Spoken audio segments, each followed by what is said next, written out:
देखो बेटा आज का क्वेश्चन है अपने पास, object is projected with u initial velocity, अपने को u गिवन नहीं है, it is at same at t is equal to 4 second and at t is equal to 10 second, then find that height. देखो बेटा पिछले लेक्चर का video, जैसा पिछले लेक्चर में क्वेश्चन था वैसा ही आज है। आपको बोला क्या जा रहा है कि किसी भी ऑब्जेक्ट को प्रोजेक्टाइल किया जा रहा है और वो ऊपर जाके कहां रहा है बेटा, नीचे आ रहा है, कहां रहा है, नीचे आ रहा है, और हाइट मैक्सिमम पर उसकी फाइनल वेलोसिटी कितनी होगी, 0। ये आपके पास क्या आ गई इसकी h max, हाइट मैक्सिमम। और इसने बोला क्या कि t is equal to 4 second, t is equal to 4 second and t is equal to 10 second पे इसकी हाइट क्या सेम, मींस इसके लिए टाइम ऑफ फ्लाइट की वैल्यू क्या होगी 10 सेकंड, और टाइम ऑफ फ्लाइट की वैल्यू क्या होगी 10 सेकंड प्लस 4 सेकंड, मींस आपके पास आंसर कितना आ गया बेटा 14 सेकंड। और हाइट मैक्सिमम के लिए इसका हाफ हो जाएगी, मैक्सिमम हाइट तक जाने के लिए इसकी क्या हो जाएगी हाफ, तो T H max, T max के लिए कितनी वैल्यू हो जाएगी 7 second,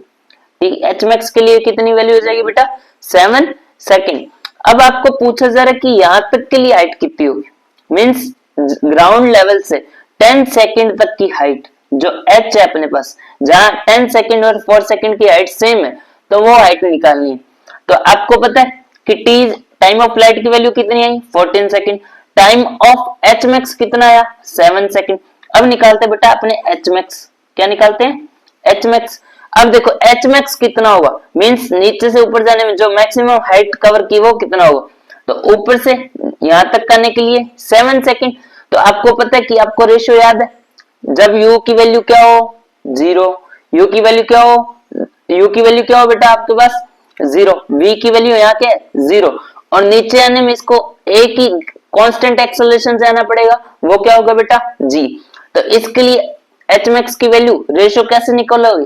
s1 ratio s2 ratio s3 ratio sn। इसके लिए आपके पास क्या था 1 का स्क्वायर इंटू 2 का स्क्वायर इंटू 3 का स्क्वायर, ऐसे करते करते n का स्क्वायर। और ग्राउंड से ग्रेविटेशनल एक्सेलरेशन में 1 सेकंड में कितना कवर करता है बेटे 5 सेकंड, तो उसी के अकॉर्डिंग किससे इंटू करते जाओगे 5 से, और इसको टाइम कितना लगा 7 सेकंड, तो 7 का स्क्वायर इंटू 5, 7 का स्क्वायर कितना होता है बेटा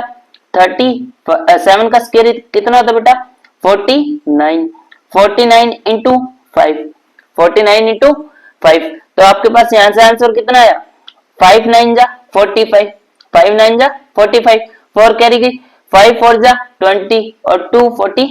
24, तो आपके पास आंसर कितना आ गया हाइट मैक्स की वैल्यू 245। अब आपको निकालना क्या है h हाइट, क्या निकालनी है h हाइट। तो यहां से चेक करो 7 से कितना होगा 8 सेकंड, 8 से 9 सेकंड, कितने का चेंज आया, कितना बढ़ा 3 सेकंड तक, ये डिस्टेंस कितने तक बढ़ी बेटा